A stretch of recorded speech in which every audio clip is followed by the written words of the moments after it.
अंधेरे में छुपे डर की कहानियां, जहां हर साया कुछ कहता है और हर सन्नाटा एक रहस्य छुपाए बैठा है। पेश है ऐसी ही डरावनी कहानी जो आपके रोंगटे खड़े कर देंगी। ये कहानी है उत्तर प्रदेश के एक छोटे से गांव में एक पुरानी जर्जर हवेली थी। लोग कहते थे कि उस हवेली में कोई आत्मा भटक रही है। रात के समय वहां से चीखने चिल्लाने की आवाजें आती थीं। कोई भी उस हवेली के पास जाने की हिम्मत नहीं करता था। एक दिन शहर से तीन दोस्त रोहित, सीमा और अंकित गांव घूमने आए। उन्हें हवेली की कहानी सुनाई गई और स्वाभाविक रूप से उनकी जिज्ञासा जाग उठी। उन्होंने तय किया कि वो रात में हवेली के अंदर जाकर सच का पता लगाएंगे। रात के 12 बजे तीनों दोस्त टॉर्च और कैमरा लेकर हवेली में दाखिल हुए। अंदर घना अंधेरा और सन्नाटा था। दीवारों पर खून जैसे लाल धब्बे थे और फर्श पर टूटी फूटी मूर्तियां पड़ी थीं। अचानक एक कमरे से किसी के रोने की आवाज आई। सीमा बोली, ये ये क्या था? अचानक टॉर्च बंद हो गई। अंधेरे में किसी के पैरों की आवाजें गूंजने लगीं। रोहित ने कैमरे की फ्लैश ऑन की और सामने एक सफेद साड़ी में एक औरत खड़ी थी, जिसके चेहरे पर कोई आंख, नाक या मुंह नहीं था।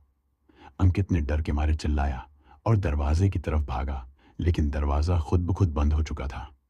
तभी वह औरत हवा में तैरती हुई उनकी तरफ बढ़ी और एक तेज चीख के साथ सब कुछ अंधेरे में समा गया। अगली सुबह गांव वालों ने देखा कि हवेली के दरवाजे खुले हैं, लेकिन वहां सिर्फ कैमरा पड़ा था। तीनों दोस्तों का कोई नामो निशान नहीं था। कहा जाता है कि अब उस कैमरे में उनकी आखिरी चीखें कैद हैं और जो भी उन्हें देखने की कोशिश करता है वो कभी वापस नहीं आता। गांव वालों ने जब उस कैमरे को हवेली से उठाया तो उन्होंने पुलिस को सौंप दिया। पुलिस ने जब कैमरे का डेटा देखा तो उसमें आखिरी 10 मिनट की रिकॉर्डिंग थी और जो उन्होंने देखा वो किसी भी इंसान के लिए सामान्य नहीं था। वीडियो में दिख रहा था कि तीनों दोस्त एक अंधेरे कमरे में फंस चुके थे।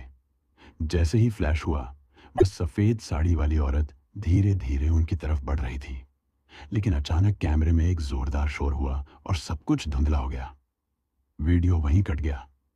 पुलिस ने वीडियो को फोरेंसिक जांच के लिए भेजा, लेकिन जो भी उस वीडियो को पूरा देखने की कोशिश करता, उसे रात को वही औरत सपनों में दिखती और कुछ ही दिनों में वह बीमार पड़ जाता। इसी दौरान गांव के एक बूढ़े बाबा ने बताया कि उस हवेली की औरत असल में रूपा थी, गांव के ठाकुर की बहू, जिसे दहेज के लिए जिंदा जला दिया गया था। मरने से पहले उसने कसम खाई थी कि वो अपनी मौत का बदला लेगी और हर उस इंसान को निगलेगी जो हवेली की शांति भंग करेगा। तीनों दोस्तों के परिवार अब पूरी तरह टूट चुके थे। सीमा की बहन नीलू यह बात मानने को तैयार नहीं थी कि उसकी बहन मर चुकी है। वह एक तांत्रिक के पास गई, जिसने उसे बताया कि अगर कोई इंसान हवेली के तलघर बेसमेंट में छिपे काल द्वार तक पहुंच जाए तो आत्मा को वापस मोक्ष दिया जा सकता है, लेकिन ऐसा करने वाले को अपनी आत्मा की कुर्बानी देनी होगी। नीलू ने ठान लिया कि वो हवेली जाएगी। रात के 12 बजे वो अकेली हवेली में दाखिल हुई। टॉर्च की रोशनी में वो दीवारों पर जली हुई हथेलियों के निशान देख रही थी। अचानक दीवार से किसी ने उसका हाथ पकड़ लिया। आवाज आई, मुझे मोक्ष चाहिए या तुम्हारी आत्मा। नीलू ने कांपते हुए जवाब दिया, मैं तुम्हें शांति दूंगी, लेकिन मेरी बहन को छोड़ दो। और फिर एक दरवाजा अपने आप खुल गया, हवेली का रहस्यमय तलघर।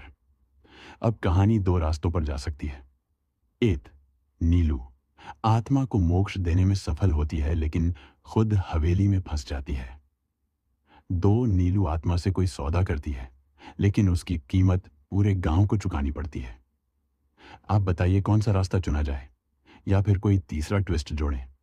और ऐसी ही कहानी को सुनने के लिए हमें फॉलो करें।